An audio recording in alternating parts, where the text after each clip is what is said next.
MILWAUKEE Eric Bledsoe was fuming. He knew better than to be baited by Joel Embiid, one of the league's most notorious trash talkers, but the game was physical. It happened so quickly, jostling for the rebound, the shove, Embiid tossing the ball at Bledsoe, who fired it back into Embiid's gut, the whistle. Just like that, Bledsoe was ejected. The Philadelphia crowd taunted him as he walked down the corridor and back to the visitors' locker room in Wells Fargo Center, flanked by 2 security guards. Bledsoe understood that the Milwaukee Bucks pride themselves on being a team that is calm and collected. But his teammates call him a pit bull for a reason. Days later, in a secluded corner of Carneva, a dimly lit steakhouse in downtown Milwaukee, Bledsoe and Bucks coach Mike Budenholzer rehashed the play. Over cuts of medium-rare filet mignon, Budenholzer reminded his starting point guard why he needed to keep his cool. In the first round of the 2018 playoffs, Bledsoe became embroiled in an extended back-and-forth with Celtics guard Terry Rozier, and he later admitted the war of words got in his head. For the Bucks to reach the goal of winning a title, Budenholzer explained, they couldn't afford for Bledsoe to lose his temper. He wasn't pissed, Bledsoe said. He was just saying in the future, especially in the playoffs, you can't make it personal. Between bites, Budenholzer recalled the fate of the Golden State Warriors after Draymond Green was suspended for Game 5 of the 2016 NBA Finals, which the Cleveland Cavaliers won en route to making history by overcoming a 3-1 series deficit. They discussed how Amar'e Stoudemire's suspension hurt the Phoenix Suns in the 2007 Western Conference semifinals. There were times, Budenholzer said, that teams will just try to beat you by playing mental games. He said sometimes teams may not be more talented than us, but they might try to get in our heads, Bledsoe said. Which brings us to Friday, 2 days before the Celtics-Bucks postseason rematch. Look, Bledsoe said, spinning a basketball between his hands and leaning up against the padded wall of the Bucks practice facility. He knows the questions about Rozier are coming. He knows all eyes are on him. He admits he is nervous and fully expects to be taunted and ridiculed when the Bucks play in TD Garden. And he is sick of talking about it. This series, for Bledsoe, is a mental test. He must maintain his composure and handle the nerves that can creep up, particularly early in games. He wants to prove to himself that he is a more focused player than he showed last season. I'm just trying to move on, he said.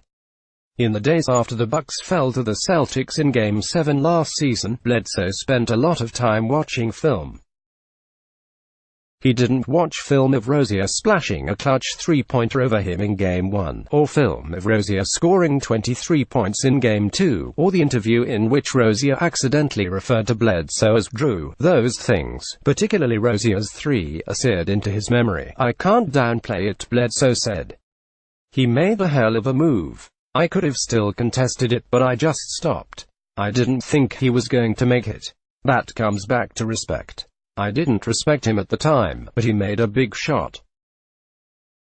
I have to tip my hat. Instead, Bledsoe dusted off film from 2013, his first season with the Suns.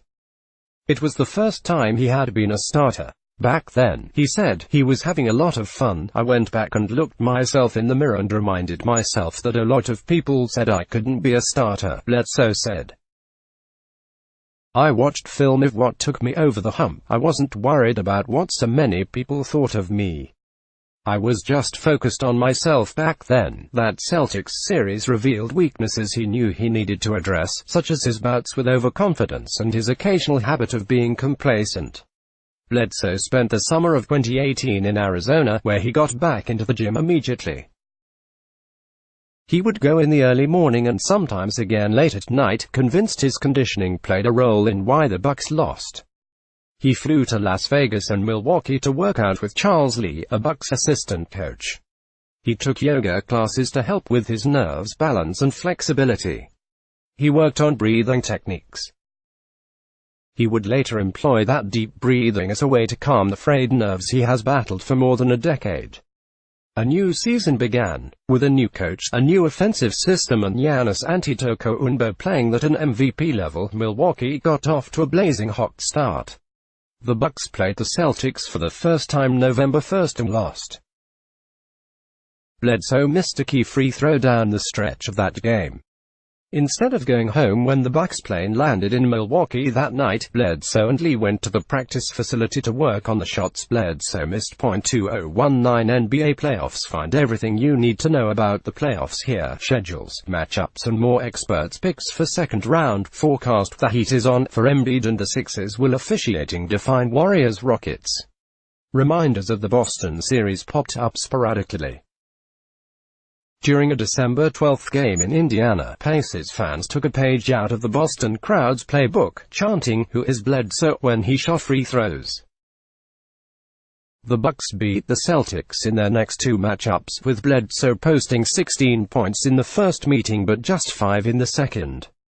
At the time, Bledsoe wasn't concerned about the 5-point game. He chalked it up to shaking off some rust because it was the first game after the All-Star break.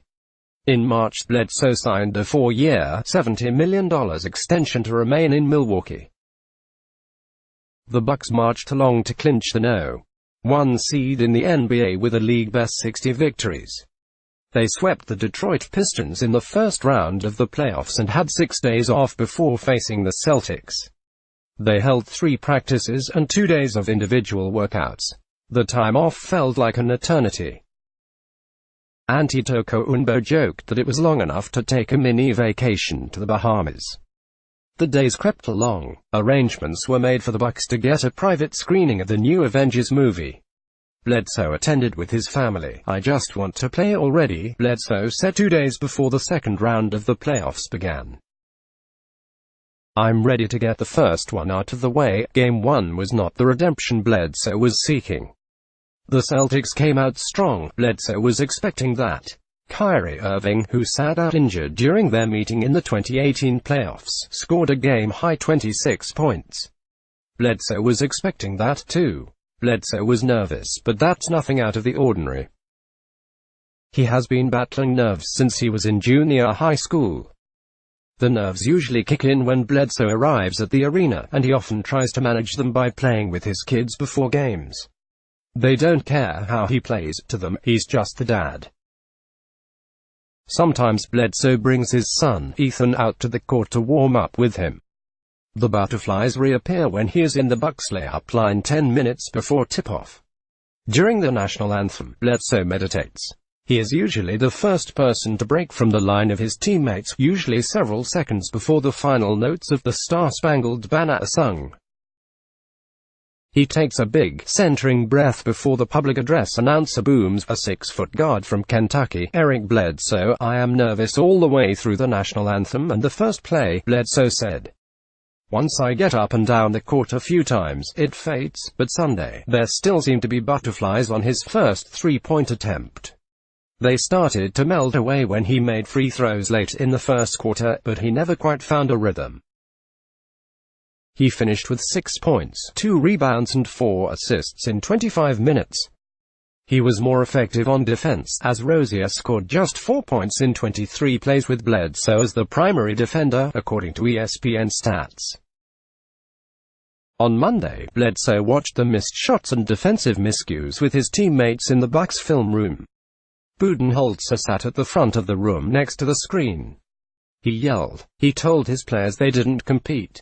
Budenholzer drove home the importance of creating space for Antetokounmpo, and strangely, it helped. By the end of practice, Bledsoe appeared lighter. "Film showed me that it's not my lack of talent," Bledsoe said. "It's my effort, and that's an easier fix. At some point, we knew we was going to have a tough match," Bledsoe said. "Unfortunately, it came game 1. All we can do now is bounce back."